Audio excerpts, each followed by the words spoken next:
অর্পিতাদির সাথে দেখা করার জন্যই হোটেল পার্ক পয়েন্টে ঢুকেছিলাম। রিসেপশনে থাকা চকচকে সোফার ওপরে জুতো পরে উঠেছিল ইন্দ্রদার 6 বছরের ছেলে। ইন্দ্রদা ছেলেকে শাসন করার জন্য একটু চিৎকার করেই বলল, তুমি যেহেতু জুতো পরে সোফার ওপরে উঠেছ, তাই সোফাতে লেগে থাকা তোমার জুতোর ধুলো ময়লা তোমাকেই পরিষ্কার করতে হবে। সোফায় লেগে থাকা ধুলো ছেলেকে দিয়ে যখন পরিষ্কার করাচ্ছিল, পাশ থেকে তখন ওই হোটেলের আর একজন কর্মচারী বলে উঠলেন, থাক না, ও বাচ্চা ছেলে, ভুল করে ফেলেছে, ওকে বকাবকি করবেন না, আমি পরিষ্কার করে দিচ্ছি। ইন্দ্রদা বলল, এই শাসনটা যদি আজ না করি ও বুঝে যাবে এরকমটা করাই যায়। আজ এখানে করেছে, কাল অন্য জায়গায় করবে।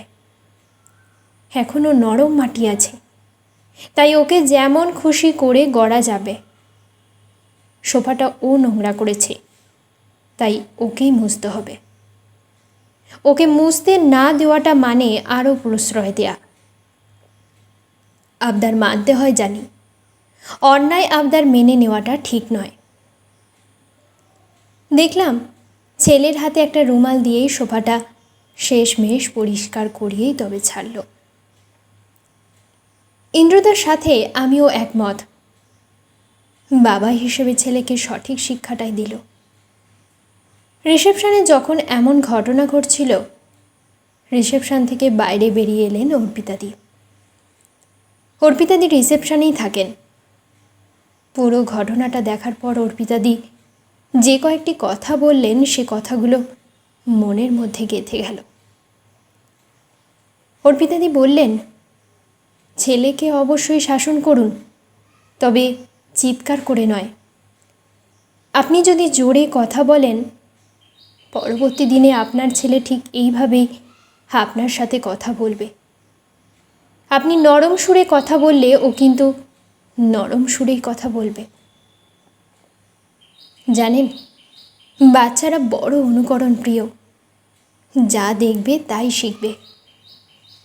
শাসন করা মানে রুড বিহেভ করে শাসন করা নয়, সেটা বাড়িতে কি আর বাড়ির বাইরে কি।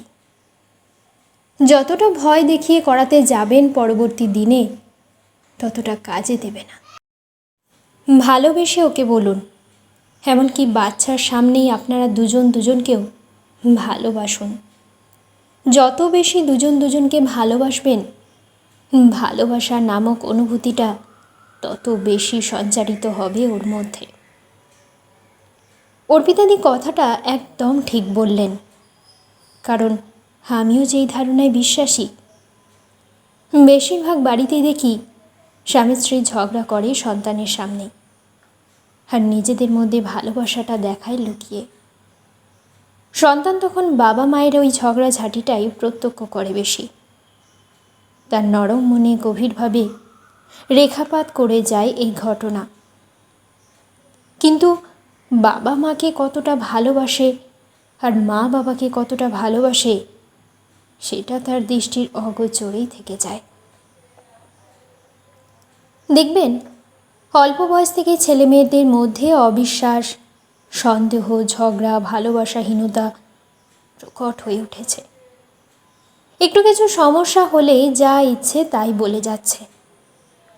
যে কথাটা বললে অপর দিকের মানুষটা সবচেয়ে বেশি আহত হবে, সেই কথাটাই বলেছে। কোনো একটা সম্পর্ক তৈরি করার পর কিছুদিন যেতে না যেতেই সেই সম্পর্ক থেকে বেরিয়েও আসছে। একটা বিচ্ছিরি অবিশ্বাস তৈরি হয়ে উঠছে, বিশ্বাসঘাতক তকমা পড়ে যাচ্ছে। আবার দেখবেন অনেক বাচ্চাই আছে, স্কুলে গিয়ে কেউ ভীষণ চুপচাপ, কেউ আবার কারোর সাথে মিশতে চায় না, কেউ কথায় কথায় ঝগড়া করছে। কিন্তু কেন কেন বাচ্চারা এমন মানসিকতার শিকার? আসলে বাড়ি এমন একটা পাঠশালা যেখানে আপনার সন্তানের জীবনের প্রথম পাঠটা শুরু হয়। বাবা মা হচ্ছে সেই পাঠশালার দুটো বড় বই। সন্তানের জীবন পাটে বড় ভূমিকা নেয় বাবা আর মা। যতটা ভালো ব্যবহার সন্তানের সামনে করবেন, যতটা ভালোবাসা নিজেদের মধ্যে দেখাবেন, সন্তান ততটাই ভালোবাসা রপ্ত করবে। ভালোবাসার পাঠ যেমন সে তার নিজের জীবনে নেবে, আগামী দিনে সে তার নিজের জীবনসঙ্গীকেও ততটা ভালোবাসাতেই ভরাবে। ভালোবাসার প্রকাশগুলো স্বামী স্ত্রীর উচিত যতটা পারা যায় প্রকাশ্যে দেখানো।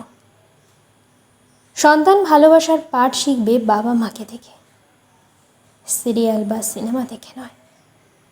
সন্তানের সামনেই নিজেদের ভালোবাসাটা দেখানো উচিত। তাই ঝগড়া করুন, ঝামেলা করুন, যাই করুন, সেটা লুকিয়ে করুন। ভালোবাসাটা দেখাবেন প্রকাশ্যে, সন্তানের সামনেই। কলমে সরজিৎ ঘোষ, কণ্ঠে প্রীতি ব্যানার্জি।